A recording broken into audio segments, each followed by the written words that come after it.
नमस्ते फैमिली, जय झूलेलाल।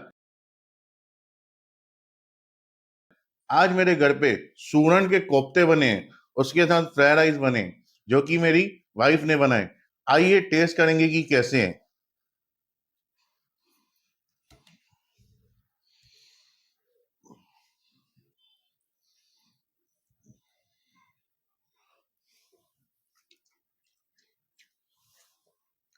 वाह, क्या बात है, गजब, बहुत जबरदस्त।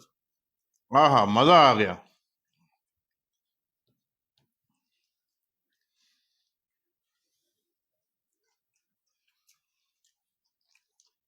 जबरदस्त।